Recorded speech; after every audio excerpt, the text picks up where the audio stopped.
네, 모닝 스탠바이 시간입니다. 오늘도 미국과 그리고 국내에서 어제 장마치고 오늘까지 지금 이 시간까지 나왔던 따끈따끈한 소식들을 전부 다 한판 안에 모아놨습니다. 자, 이 가운데 우리가 봐야 될 또 추가적인 내용들 어떤 거 있는지 좀 더 좁혀가 보도록 하겠습니다. 자, 오늘 모닝 스탠바이는요, 퍼스트 프라임 리서치의 손유로 팀장입니다. 팀장님 안녕하십니까? 안녕하십니까. 반갑습니다. 네. 자, 미국 증시에서는 이제 금리, 그리고 경기에 대한 그런 불안감이 있는 것 같은데, 이번에 중소형 단에서 그래도 순환매가 좀 나오는 그런 분위기가 동시에 연출되는 것 같습니다. 미국 장과 이런 내용들 좀 보셨을 때, 오늘 장 체크 포인트 어떤 것들이 있을까요? 네, 확실하게 이 투자라는 게 내 생각대로 안 된다는 생각이 오늘도 들었습니다. 우리가 작년 연말부터 기준금리 인하 기대감이 생겼다가 기준금리가 인하가 되지 않을 수도 있다라는 아이디어가 사실 3월 중순 4월에 생겼거든요. 그러면서 이런 뉴스가 있었습니다. 배드 뉴스 is 굿 뉴스, 굿 뉴스 is 배드 뉴스죠. 어떤 경기 성장에 대한 기대감이 있으면 이제 어떤 기준금리 인하가 안 될 것이고, 그 다음에 경기가 침체가 되면은 기준금리를 더 이상 연준에서 미룰 수 없겠구나, 이런 생각이 들었습니다. 근데 오늘은 그런 생각이 이제 적중이 안 된 거죠. 물론 뭐 테슬라나 마이크론이나 퀄컴 이런 종목들은 차익 실현이 나오는 상황 속에서도 안정적인 실적과 더 추가적인 실적을 발표할 것으로 예상되고 있는 엔비디아마저 하락이 되면서, 엔비디아의 하락을 어떤 엔비디아가 매크로 변수를 이겨내지 못한 것이 아니냐라고 보는 뷰랑, 엔비디아를 단순 차익 실현을 보는 것이 아니냐, 이런 두 가지 뷰가 있습니다. 하지만 엔비디아가 오늘 처음 하락이 나왔기 때문에 단기적인 차익 실현이 나올 수도 있다라는 거죠. 근데 그 엔비디아의 하락 이변에 뭐 뉴욕 시장이 뭐 나스닥이랑 필라델피아 반도체 지수는 오랜만에 음봉이 나왔는데, 사실 다우지수 같은 경우 4걸 넘게 음봉이 나왔거든요. 근데 오늘 뭐 엔비디아를 비롯한 나머지 기술주들 음봉이 나왔는데, 뭐 스타벅스나 보잉 같은 우리가 알고 있는 약간 경기 방어주 성격의 가치주의 성격을 갖고 있는 종목들은 이제 양봉을 보여줬습니다. 근데 양봉을 보인 종목보다 하락을 보인 종목들이 많다 보니까 뉴욕 3대 증시는 모두 다 음봉을 보여줬고, 특히 기술주들이 뭉쳐있는 나스닥과 필라델피아 반도체 지수 같은 경우는 낙폭이 큰 상황이죠. 그래서 오늘 물론 엔비디아가 3.8% 하락을 보여주기 전에 연준 위원들의 발언도 받고, 저는 오늘 이제 GDP를 봤습니다. 그래서 GDP 잠정치가 1.3% 하향이 됐기 때문에 뉴욕 시장이, 미국 증시가 조금 성장폭이 둔화가 되는 거예요. 그러면은 이 뉴욕 시장의 성장폭이 둔화가 되면은 연준 입장에서는 기준금리 인하에 대한 기대감을 주는 뉴스가 나올 수 있지 않을까, 이렇게 생각할 수 있습니다. 근데 뉴욕 시장의 하락을 마감했단 말이죠. 그럼 투자자들이 놀랍니다. 왜 놀랐을까? 우리가 미국 국채 금리를 보죠. 우리가 물론 국채가 이제 장기채랑 뭐 2년물, 5년물이 그냥 매일매일 입찰이 안 됩니다. 보통 월별로 입찰이 되는데, 이거는 아무도 이런 말씀 안 하셨는데, 제가 저번 주 금요일 오후에 우리 상정 앵커님이랑 처음 이야기를 했어요. 뉴욕 시장이랑 이런 부분들이 경기가 확장이 되고 있는데 부채도 그만큼 늘고 있다. 그래서 우리가 국가를 경영할 때도, 그 다음에 나라를 경영할 때도 자신들이 갖고 있는 여금의 자본으로 경영을 하지 않습니다. 물론 다들 이제 차입 경영을 해요. 그러면 우리가 부채를 내가지고 차입을 한 다음에 그걸로 경영을 해가지고 돈을 갚습니다. 그래서 우리가 국채를 발행을 해서 국가를 운영해서 실적을 내가지고 이제 매입을 하겠죠. 국채를 매입합니다. 그러면 국채를 발행한 거를 되돌린다는 거죠. 근데 우리가 봐야 되는 거는 국채를 발행한 만큼 매입이 안 되고 있는 겁니다. 그런 부분에서 약간 좀 경기가 힘들 수도 있겠다라는 이야기를 했어요. 근데 저는 참, 제가 이런 걸 맞췄다고 해서 제가 참 자랑스럽지 않습니다. 이런 상황이 펼쳐지면은 결국 힘든 건 우리니까요. 근데 지금 보면은 10년물 금리가 어제 같은 경우는 4.6%를 돌파했는데 현재는 4.5%로 떨어졌습니다. 그래서 미국에서는 공급을 늘죠. 이제 더 활성화를 하기 위해서, 레버리지를 걸기 위해서 채권 발행을 늘리는데, 이런 부분들을 이제 영악한 투자자분들 아는 겁니다. 이 채권에 이제 입찰을 참여한 투자자분들 안 되고, 이 미국이 조금 힘든 것이 아닌가, 우리가 요거를 입찰을 조금 보수적으로 하면은 금리를 더 높게 쳐주겠지? 이런 심리가 있는 겁니다. 그래서 미국에서는 당장 이 돈이 필요한데 이 채권 구매자들이 영악하다 보니까 내가 적극적으로 참여 안 하다 보니까 국채가 올라가는 겁니다. 그래서 투자분들께서 이제 스태그플레이션 우려가 있는 거죠. 이것도 제가 종종 이야기를 드렸습니다. 이 물가가 올라가면은 물가가 올라가는 만큼 우리의 호주머니가 두터워지면서 소비가 이루어지면은 이 인플레이션이 만족이 되는 건데 분명 인플레이션이 먼저 가죠. 근데 인플레이션 올라가는데 내 호주머니는 많이 두꺼워지지 않습니다. 근데 이제 많은 분들이 경제 전문가분들이 이야기를 해요. 뭐 경제 실업수당 청구 건수가 줄어들고 있고 GDP 오르고 있고 뭐 PMI 지수가 5.4를 기록을 하면서 상당히 괜찮아 보인다. 근데 괜찮은 분들도 있습니다. 근데 안 괜찮은 분들도 있는 거예요. 근데 안 괜찮은 분들은 보통 내가 안 괜찮다고 이야기를 안 하죠. 근데 괜찮은 분들은 괜찮다라고 이야기를 해요. 그래서 제가 물론 이렇게 경기 확장이 되는 것은 좋지만 이 호주머니가 두꺼워지지 않는 분들이 있기 때문에 리스크 관리는 해야 된다. 결국 이 투자는 투자 결과는 다 내 겁니다. 그래서 내가 투자를 했을 때 수익이 났을 때도 내가 잘한 것이고요. 내가 혹시라도 만에 하나 놓쳐가지고 손실을 봤을 때도 결국 내 결과로 귀속이 된 겁니다. 그래서 제가 물론 이렇게 말씀을 드렸다고 해서 국내 시장이 떨어진다는 것은 아니지만 국내 시장은 어느 정도 조정이 반영이 됐기 때문에 기술적 반등이 나올 수 있는 부분들, 근데 뉴욕 시장 같은 경우는 그렇게 굳건하다라고 생각했던 성장적 섹터에서 조정이 나왔으니까 물론 제가 이렇게 말씀드렸다고 해서 오늘 하락장이 나온다는 건 아닙니다. 하지만 보수적인 관점으로 투자는 내가 진행을 하고 내가 책임을 지는 것이기 때문에 보수적인 관점으로 보시고 만약에 오늘 하락장으로 본다고 한다면 내가 보수적으로 투자하길 잘했구나라고 생각하시고 만약에 오늘 기술적 반등이 나온다고 한다면 그래도 손 팀장이 보수적인 관점으로 투자를 하라고 했으니까 현금 확보를 하거나 어떤 종목 살지 유심히 지켜본 다음에 오후장에 기술적인 반등이 나온다고 한다면 투자를 진행을 해봐도 된다. 그렇게 판단하고 있고요. 기본적으로 실적이 나오고 있는 반도체 박스권 하단부에서 몇 점 나오는 종목들 아니면 화장품이나 미용 의료기기, 전력설비나 전선 이쪽이 유망해 보인다 말씀을 드리도록 하겠습니다. 네, 자 오늘 시장 보수적 관점 하지만 반등이 나왔을 때는 생각을 조금 달리 먹어야 되는 그런 포인트들도 있었습니다. 자 그럼 이어서 모닝 관심주 넘어가 볼 텐데요. 자 팀장님 첫 번째 키워드 어떻게 잡으셨어요? 네, 첫 번째로는 주가가 빠지는데 B2가 늘고 있다. 시가총액 상위 종목들 한번 보도록 하겠습니다. 네, 좀 자세히 들어보겠습니다.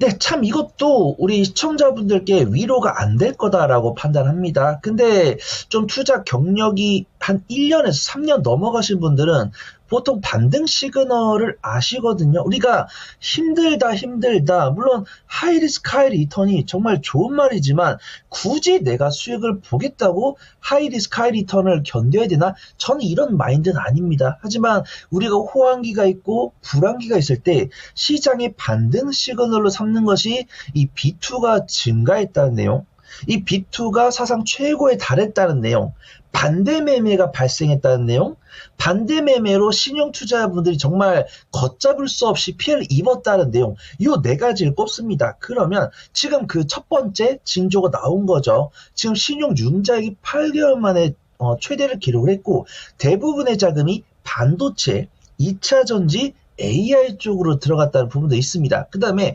코스닥에는 제약바이오 쪽으로 들어갔다고 합니다. 그래서 이 전반적인 내용에 대해서는 우리 은별 앵커가 자세히 짚어줬어요. 8개월 만에 최대치, 반도체, 2차 전지, 삼성전자, 포스코홀딩스, 에코프로비엠, 에코프로, 삼천당 제약 순으로 들어갔습니다. 근데 이게 맹점이 뭐냐면 분명히 이 포스코도 단기 고점 기준으로 사실 마이너스 10%, 마이너스 15%밖에 안 밀렸습니다. 삼성전자 같은 경우도 마이너스 10% 정도 밀렸어요. 근데 조금 위험한 거는 에코프로는 삼천당 제약 될 수 있죠. 근데 삼천당 제약도 사실 고점 대비해서 마이너스 10%가 밀리지 않았기 때문에 위험한 건 아닙니다. 근데 맹점은 뭐냐면 이 반대 매매라는 게 이 종목 대비 마이너스 30%가 아니라 이제 담보 비율이라고 하죠. 원금에다가 이 융자로 빌린 자금까지 포함해서 담보 비율이 140% 아래로 떨어지면은 이제 반대 매매가 나옵니다. 내가 예를 들어서 1,000만 원을 갖고 투자를 해요. 근데 내가 1,000만 원이니까 보통 증권사마다 다르지만 보통 3배, 4배까지 해주는 데도 있습니다. 근데 보통 1배를 하죠. 그러면 내가 2,000으로 투자를 해요. 그럼 내가 1,400만 원 이하로 떨어지면은 반대 매매가 걸린다는 겁니다. 그러면 2,000에서 마이너스 600만 원 손실이면은 마이너스 30%죠. 근데 이게 어떤 개별 종목으로 마이너스 30%가 아니고 나의 평가 손실입니다. 그래서 내가 지금 말씀드렸잖아요. 시가 쪽에 상위 종목에 많이 넣었다고. 그래서 내가 삼성전자나 포스코홀딩스가 마이너스 10% 밀렸어도 내가 이 2천 중에서 삼성전자랑 포스코홀딩스에 1,000만 원 넘게 샀으면은 삼성전자, 포스코홀딩스 마이너스 10% 밀렸지만 내 평가 잔고는 마이너스 30에 갈 수 있다라는 거예요. 그래서 저는 뭐 이런 레버리지 투자는 우리 투자분들의 자유지만 저는 보통 권해드리지 않습니다. 물론 수익 날 때는 좋지만 손실 날 때는 정말 걷잡을 수 없는 계좌 파기가 나오고 이는 결국 시장으로 돌아올 수 없는 상황이다라고 판단해요. 그래서 저는 물론 이런 시그널이 나왔기 때문에 하방이 지지가 될 것이다 라고 말씀드리는 거는 너무 좀 무성의하다라고 좀 보고 있고 지금 이 방송을 시청하시는 구독자분들께 위로가 안 될 겁니다. 하지만 이런 내용을 말씀을 드리는 이유는 레버리지 투자에 대한 경각심을 가지시고 만에 하나 반등이 나온다는 보장은 없지만 반등이 최근 이제 앞으로 3개월 이내 나올 가능성이 있기 때문에 최근에 국내 시장이라든가 미국 시장이라든가 투자를 하면서 스트레스를 받으시는 분들이라고 하더라도 너무 크게 염려하실 필요는 없을 것 같다. 그렇게 좀 말씀을 드리도록 하겠습니다. 네, 그럼 시가총액 상위 종목 중에서 관심주는요?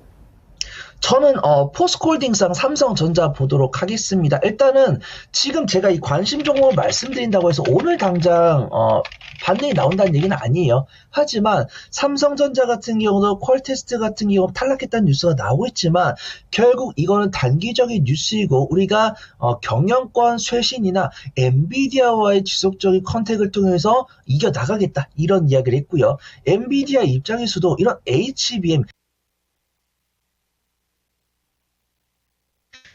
삼성전자를 지금 당장 콜테스트 통과했다고 손을 놓지 않을 겁니다. 분명 기술원을 파견해 줄 거라고 판단해요. 그래서 외국인의 매도세는 많이 나오고 있지만 기관의 매수세는 들어오고 있기 때문에 조금 보유기간 길어지더라도 충분히 이겨낼 수 있다라고 판단하고 있고요.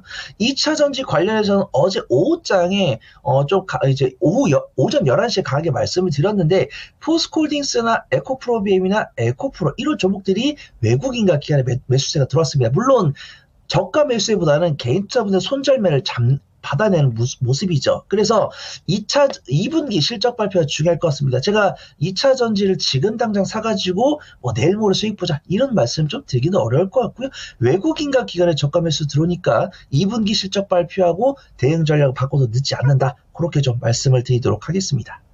네, 얘기 잘 들어봤고요. 팀장님 시간상 이제 키워드 두 번째부터 좀 짧게 가겠습니다. 두 번째 키워드 어떤 겁니까? 네, 이 부분은 굉장히 좀 민감하기 때문에 조금 간략하게 말씀을 드려보도록 하겠습니다. 하이브, 이제 엔터 관련해서 한알령 해제 기대감에 화장품이나 엔터 관련 종목들의 좀 단기적인 외국인과 기관의 매수가 들어왔는데 조금 단기적인 리스크가 부각된 것 같습니다. 요거를 리스크다라고 안 보신 분도 계시고 이제 민희진 대표가 승리했다라고 보신 분도 계십니다.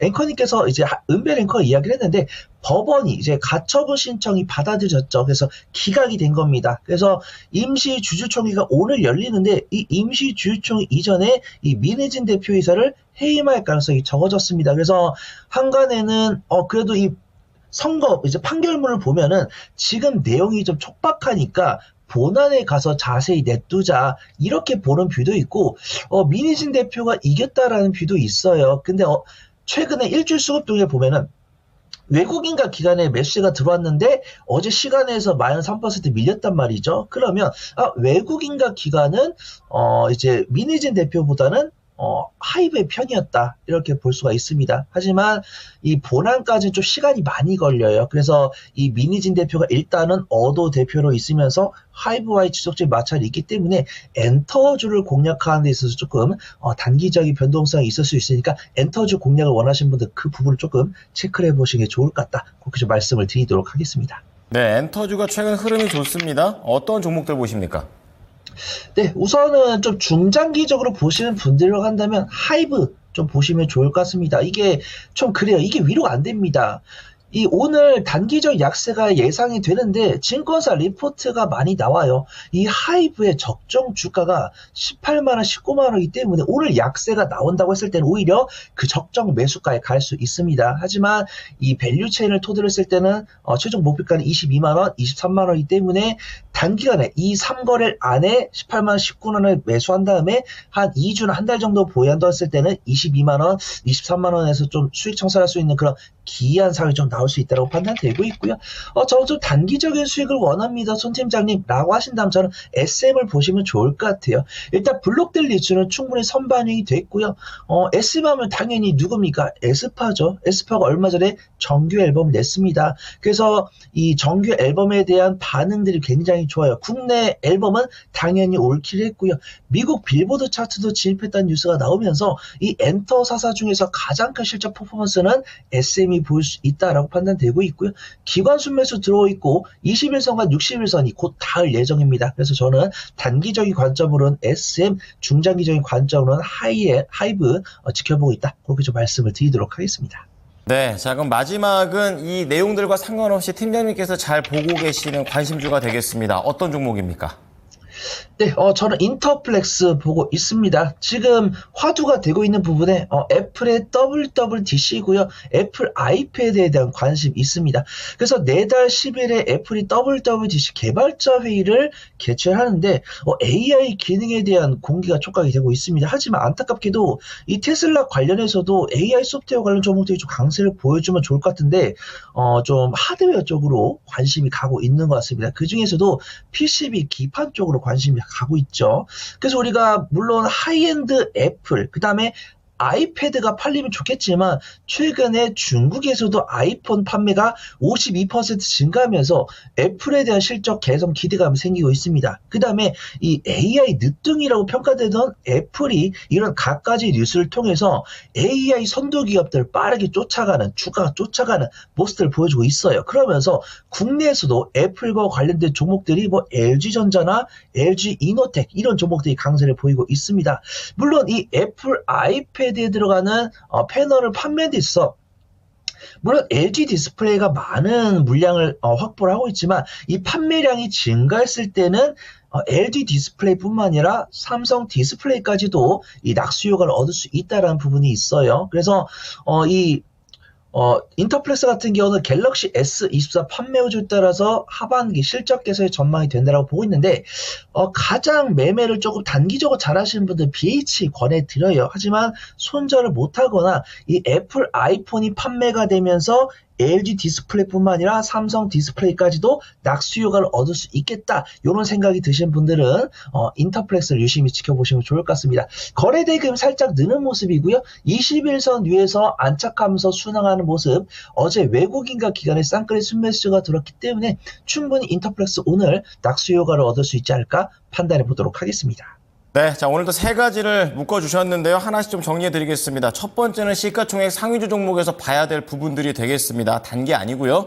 삼성전자, 포스코홀딩스 그리고 엔터 쪽에서는 이제 하이브가 중장기 그리고 SM이 단기 정도의 흐름으로 보시면 되겠고요. 마지막으로 디스플레이 쪽에서는 단기는 BH 그리고 인터플렉스까지 말씀해 주셨습니다. 오늘 내용 잘 참고하겠습니다. 감사합니다, 팀장님. 감사합니다. 네, 퍼스트 프라임 리서치 손윤호 팀장이었습니다. 지금까지 투자 판단에 도움이 될 수 있는 정보를 제공해 드렸습니다. 하지만 특정 종목의 상승과 하락을 보장하지는 않으니까요. 참고해 주시기 바랍니다. 오늘 시장도 잘 대응하시기 바랍니다. 고맙습니다.